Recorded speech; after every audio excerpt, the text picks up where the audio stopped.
The scary truth about Chelsea this season and why teams should be taking Chelsea more seriously. We're going to be talking about their Premier League campaign, their domestic campaign, and how will they get on in the Conference League?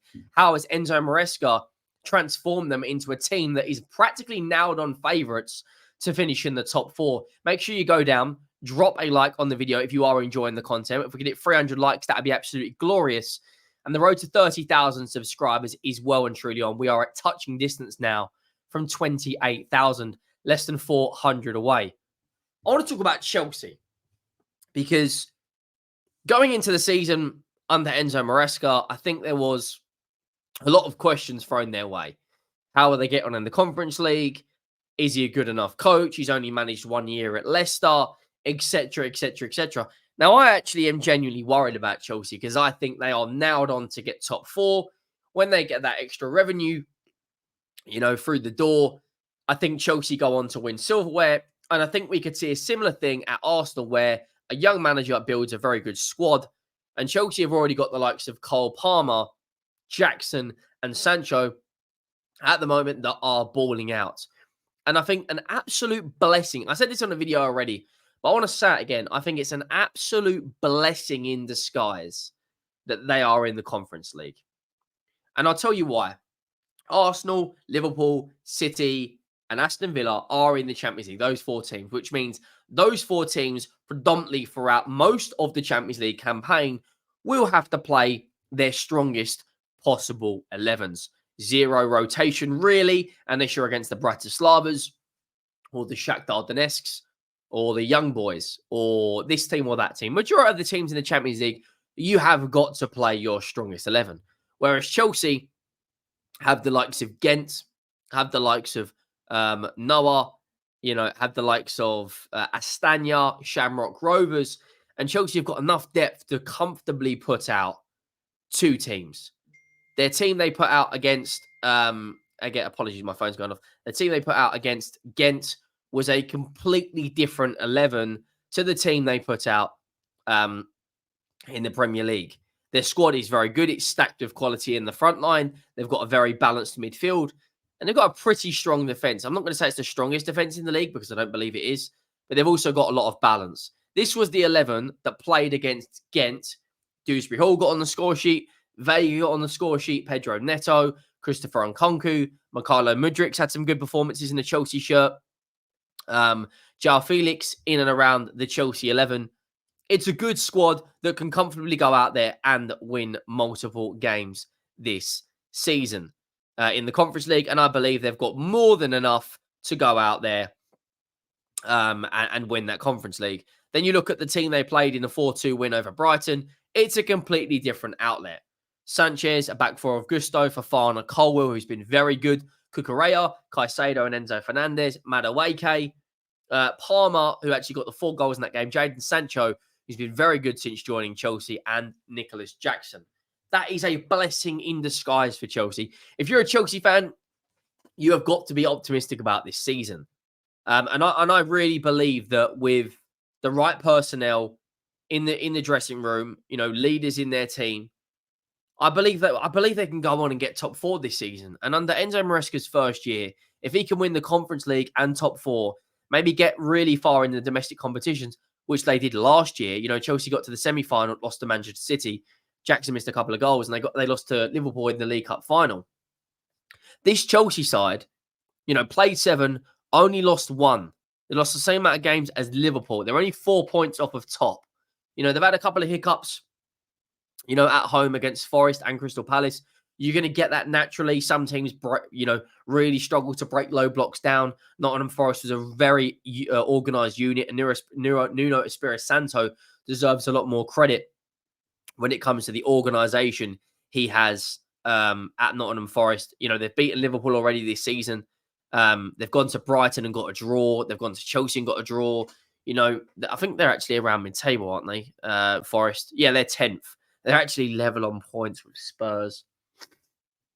But you look at their defence. They've only conceded 6 goals, which is less than Tottenham, Fulham, Newcastle, Brighton, Chelsea, Villa, and City. So it's a very balanced Newcastle side, which I think will upset a lot of teams this season. Of course, Cole Palmer won the England Player of the Year. I thought that was well deserved. I want to talk about the run of games they've got coming up, because this is where we're really going to tell, are Chelsea serious? Are Chelsea as good as I think and a lot of fans think they are? Or are they, just on their purple patch?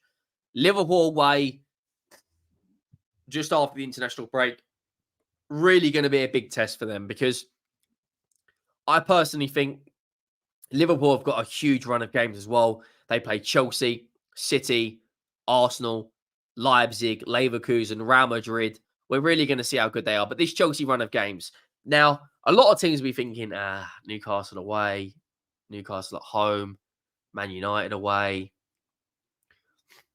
Arsenal at home. That Conference League is a blessing in disguise. That is the scary truth. They can play Liverpool with their strongest team, goes away to Greece with a completely different 11, probably beat Panathinaikos comfortably with that different 11, then play Newcastle with the 11 that played against Liverpool, then put the Conference League 11 out against Newcastle in the Cup, probably beat Newcastle as well, and then they're up against Man United. Now, excuse me, still a bit rough, but apologies. Content will always go out for you guys. Man United away, if they've still got Ten Hag, I think Chelsea go away to Man United and beat them. Then they play Noah. Then, of course, Arsenal are away to Inter Milan in the Champions League. Chelsea are at home. They can play their strongest 11 possible. Cole Palmer only has one game a week up until January. Do you know how good that is from a Chelsea perspective? The fact that Heung-min Son has practically got to play every single game. Erling Haaland has got to play every single game. Bukayo Saka, Declan Rice, Martin Odegaard, Saliba. They can essentially manage his rest because he's not in the Conference League squad until January. That is a blessing in disguise for Chelsea. You look at the fixtures after the Arsenal game. Leicester, they then play a completely different 11 against Heidenheim. Then they play Aston Villa. Then they play Southampton. Spurs, a completely different 11 against Shamrock Rovers and Estanya. Oh my God, Chelsea have got a lot of. Oh my God. 1, 2, 3, 4, 5, 6, 7, 8. Chelsea have got 9 games in December. Oh my God. But, the beauty of it, most other teams will have 9 games, but they can play a completely different 11 here. I know other teams have got rotation involved, but not to the point of where their best players are continuously getting rested. And I think that's a blessing in disguise. I think Chelsea are going to get really, really good this season. I think they're going to win the Conference League. I'm backing them to get top 4. I'd love to know your thoughts down below, guys, because I think at present Chelsea are a very, very, very good side. I'm not going to lie. I think that they are genuinely a balanced team, which is firing all cylinders, which is scoring goals, which is winning in the League Cup.